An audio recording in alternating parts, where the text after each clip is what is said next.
Good morning. Physics में आज एक बहुत अच्छा टॉपिक लेके आए हैं, वो है लॉ ऑफ मोशन से Newton second law of motion. Newton second law of motion है ना। तो लॉ ऑफ मोशन में 3 है, first law, second law, third law. तो यदि आप सेकेंड लॉ ऑफ मोशन को पढ़ना है तो इसके पहले आपको आप प्ले लिस्ट में ये फर्स्ट लॉ, मोमेंटम, ये सब कुछ है। इसको आप जब पढ़ लेंगे तब इसमें पहुंचेंगे तो सब कुछ समझ में आएगा। यदि आप direct second law of motion को पढ़ते हैं तो कुछ टर्म ऐसे होंगे जो आपको डाउट लगेंगे कि ये कैसे हो गया, क्या हो गया, है ना। तो इसके लिए आपको ज़रूरी है कि यदि आप सेकेंड लॉ ऑफ मोशन को पढ़ना और समझना चाहते हैं तो आपको फर्स्ट लॉ और मोमेंटम आना चाहिए। और यदि आप सिर्फ देखना चाहते हैं तो देखने के लिए तो किसी भी टॉपिक को देखा जा सकता है, लेकिन जहाँ समझने की बात है तो आप लोगों को बता दें, खासकर 11th वाले जो बच्चे होंगे, रनिंग क्लास वाले, तो सेकेंड लॉ ऑफ मोशन को पढ़ने के पहले फर्स्ट लॉ ऑफ मोशन और मोमेंटम पढ़ने के बाद इसको पढ़ेंगे तब समझ में आएगा। ठीक है। तो टॉपिक जो मेरा है Newton second law of motion.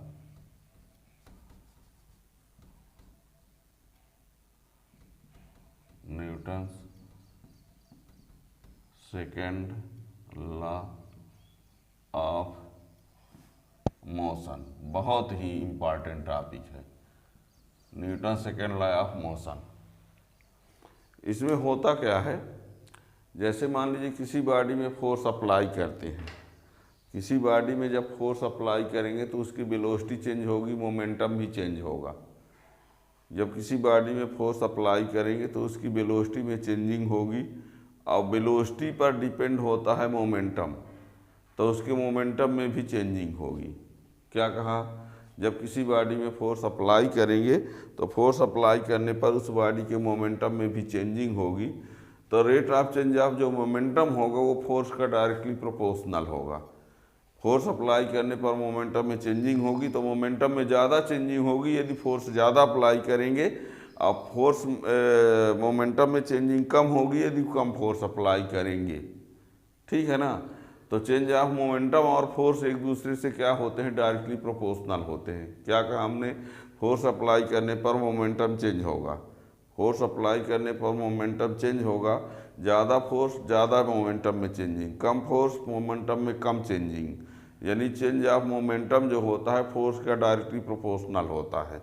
इसी को लॉ के रूप में एक लॉ बना दिया गया। क्या कहा गया, according to this law rate of change of momentum, rate of change of momentum is directly proportional to the force applied on body। ठीक है ना, applied on applied on body। और ये भी बता दें इसमें जो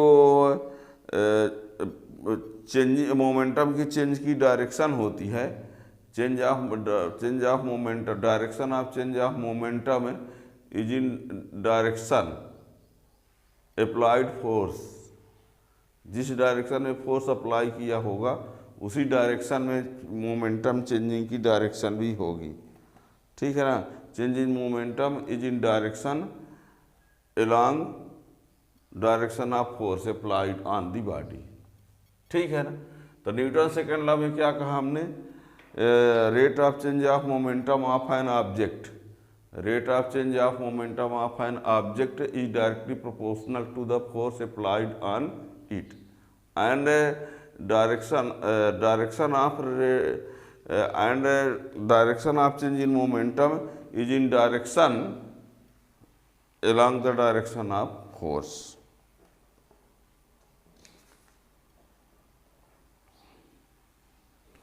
तो लिखते हैं, according to this law the rate of change of momentum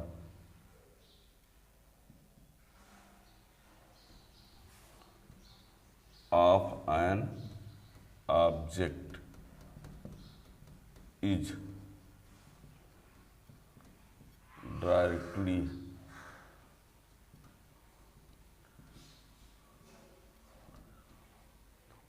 rate of change of momentum is directly proportional to the force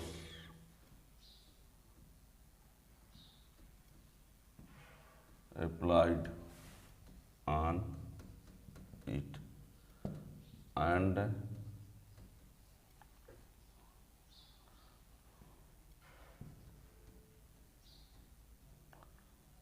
और इसमें मोमेंटम जो चेंज हो रहा है, तो the change in momentum, the change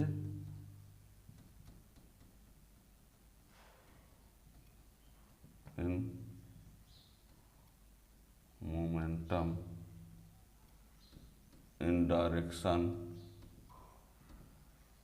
the change in momentum in direction in which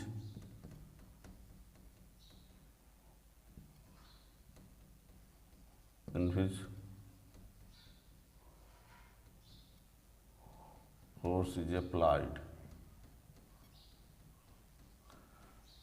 The change in momentum in direction in which force is applied, यानी momentum की जो चेंज इन मोमेंटम की direction होगी वो फोर्स अप्लाइड की direction में ही होगी। ठीक है ना, बात समझ में आ रही कि नहीं? हमने क्या कहा, किसी बॉडी में फोर्स अप्लाई करेंगे उसका मोमेंटम चेंज होगा, और जो मोमेंटम में चेंजिंग आएगी वो चेंजिंग रेट जो है फोर्स पर डिपेंड होता है। यानी फोर्स ज़्यादा तो मोमेंटम चेंजिंग रेट ज़्यादा होगा, फोर्स कम तो changing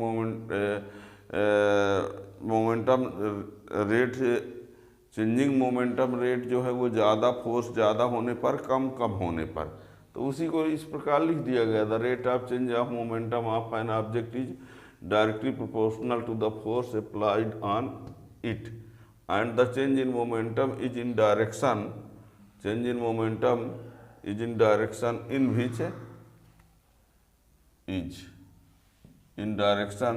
in which force is applied. ठीक है ना, ये इसको हम मैथमेटिकली प्रूव करेंगे। तो देखिए यहाँ पर समझने का प्रयास करना, हम लेकर चलते हैं एक बॉडी, और इस बॉडी का मास जो है क्या है, m है, और उसकी इनिशियल वेलोसिटी को हम मान कर चलते हैं क्या है, u है। एक बॉडी है जिसकी मास m है, वेलोसिटी क्या है, u है ना। एक बार इसको शार्ट में लगा देते हैं, फिर लिख के दिखाएंगे, है ना। ये ऐसा आप समझेंगे तो आप समझ में आज ऐसा स्टार्ट से लास्ट तक आप समझेंगे, कभी नहीं भूल पाएंगे फिर इसको। यदि आपने थोड़ा सा मिस कर दिया तो फिर गया। तो एक बॉडी है जिसका मास m है, वेलोसिटी u है, तो उसका initial momentum p1 equal to क्या होगा, mu होगा। ठीक है, फिर क्या करेंगे, इसमें एक हम फोर्स अप्लाई करते हैं। फोर्स अप्लाई करेंगे तो वेलोसिटी चेंज हो जाएगी, चाहे वेलोसिटी बढ़े चाहे घटे पर वेलोसिटी चेंज हो जाएगी, है ना। तो वेलोसिटी हो गई मान लीजिए v, मास तो वही रहेगा।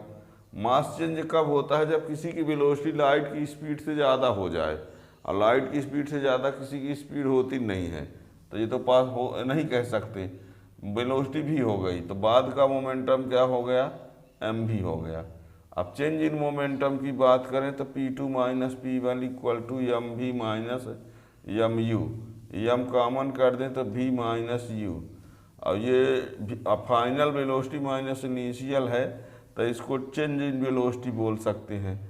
और ये हो गया डेल p। क्या कहा हमने, फिर से सुनना, consider a body of mass m is moving with initial velocity u, then initial momentum p1 equal to mu, when a constant force F is applied on body and its final velocity becomes v, then final momentum p2 equal to mv।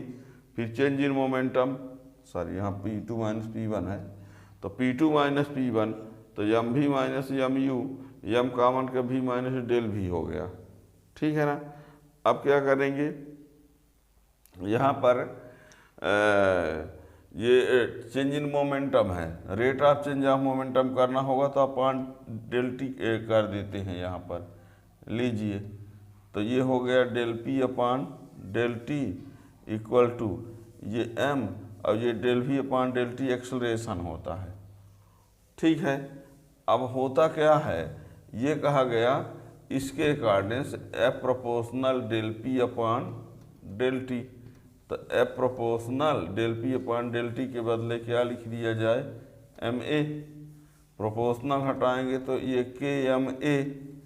अब यदि हम इसको 1 ले लें, इसको भी 1 ले लें, इसको भी 1 ले लें, तो के की वैल्यू भी क्या होगा 1। यदि एक्सलेशन 1 लिया जाए, मास 1 लिया जाए, एफ 1 लिया जाए, न्यूटन के जी मीटर पर सेकंड स्क्वायर, तो के की वैल्यू भी 1 होगी। तो यही फार्मूला लास्ट में बन जाएगा F equal to M A. ठीक है ना, तो ये सेकंड लास्ट में ये F equal to M A होता है। ठीक है ना, क्या कहा हमने कहा हम अब कहना क्या है, जो हमने कहा वही एक बार लिख दे रहे हैं। ठीक है ना, देखिए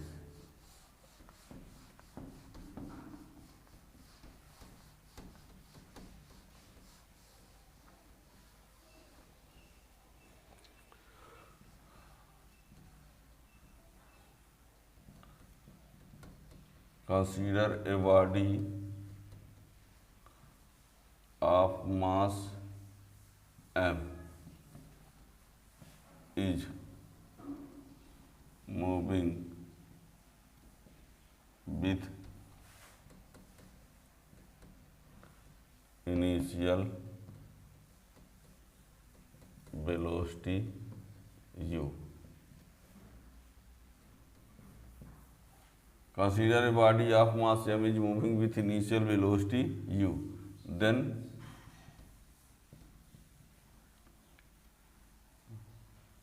initial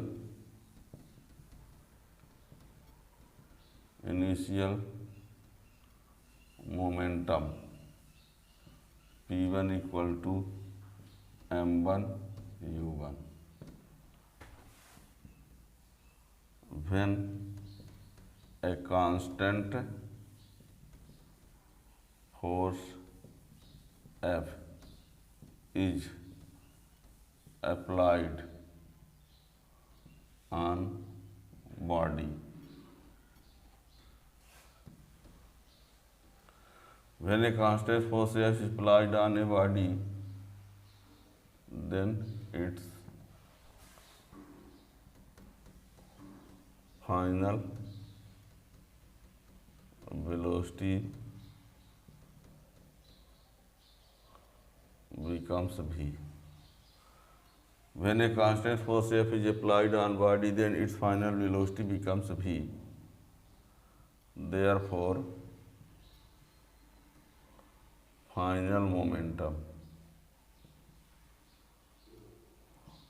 P2 equal to mv। ठीक है, यहाँ पर u1 न लिखकर u ही केवल लिख देते हैं, u लिखे हैं तो यहाँ u रहने देते हैं। और फाइनल वेलोसिटी तो ये, और यहाँ मास m लिए हैं ना, यहाँ पर हम m1 u1 तो लिए नहीं हैं, है ना, मास m लिए, वो गलती से लिख दिया था। यहाँ p1 लगाया तो गलती से यहाँ भी 1 लग गया, जबकि यहाँ मास तो m है ना, अब वेलोसिटी क्या है u, तो p1 इक्वल टू mu। ठीक है ना। अब when a constant force is applied on the body, then its velocity becomes v। Velocity भी हो गया, मास तो वही रहेगा, तो p2 इक्वल टू हो गया mv। Therefore, change in momentum p2 minus p1 equal to mv minus mu। इसको लिख देते हैं डेल p, और m कॉमन कर दिया तो v माइनस u। ठीक है, तो del p equal to m, और ये डेल v हो गया change in velocity, final velocity minus initial velocity. यहाँ आप वेक्टर लगाते जाइए, भूल जाता है, कोई बात नहीं, कहीं ना लगाओ फिर। ठीक है ना, ये हो गया। तो ये चेंज इन मोमेंटम हुआ। इसी को यदि हम लिखना चाहें rate of change of momentum, तो del P upon del T equal to M del V upon del T, ये हो जाएगा। फिर यहाँ पर del P upon del T equal to, इसको लिख दिया जाएगा एम ए। क्यों लिख दिया जाएगा? Del V upon del T equal to होता है acceleration. Del V upon del T equal to क्या होता है? एक्सेलरेशन। ठीक है ना, ये रहा।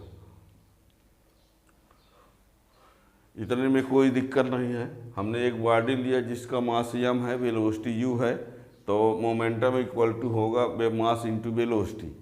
फिर हमने उसमें एक फोर्स अप्लाई किया तो उसकी वेलोसिटी चेंज होकर के कितनी हो गई v, तो फाइनल मोमेंटम ये। अब चेंज इन मोमेंटम करेंगे तो फाइनल माइनस इनिशियल, ये हो गया। m कॉमन कर दिया तो v minus U, final velocity minus change in velocity del v। ठीक है ना, ये हो गया डेल वी अपान। अब यहाँ पर del P change in momentum है और del P upon del T कर दिया तो rate of change of momentum हो गया। ठीक है ना, फिर यहाँ आगे देखिए,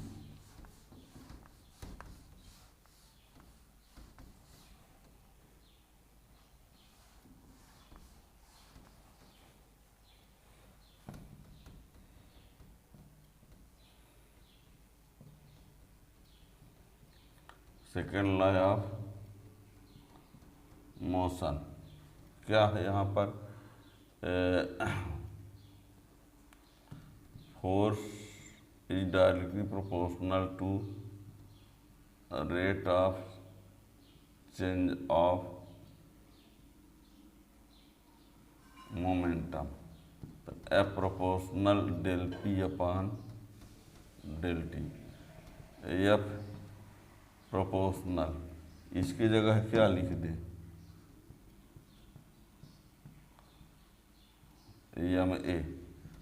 F equal to K M A, where K is a constant.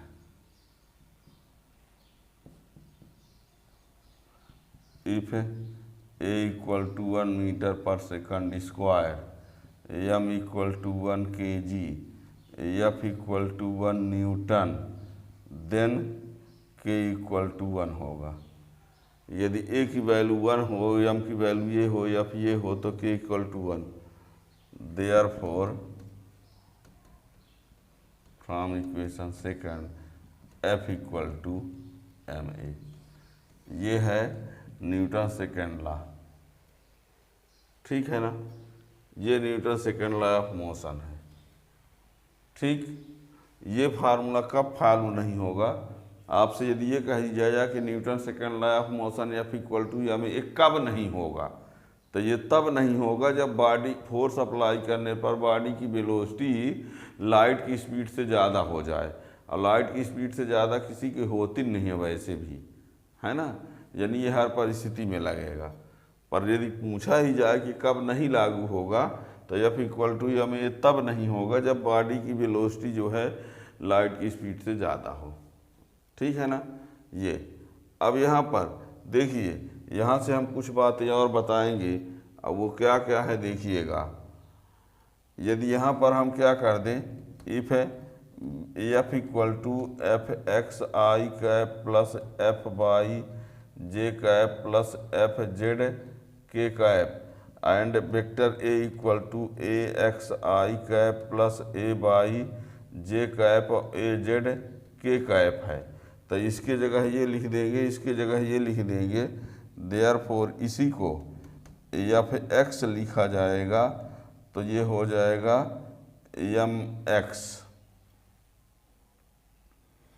F Y लिखा जाएगा,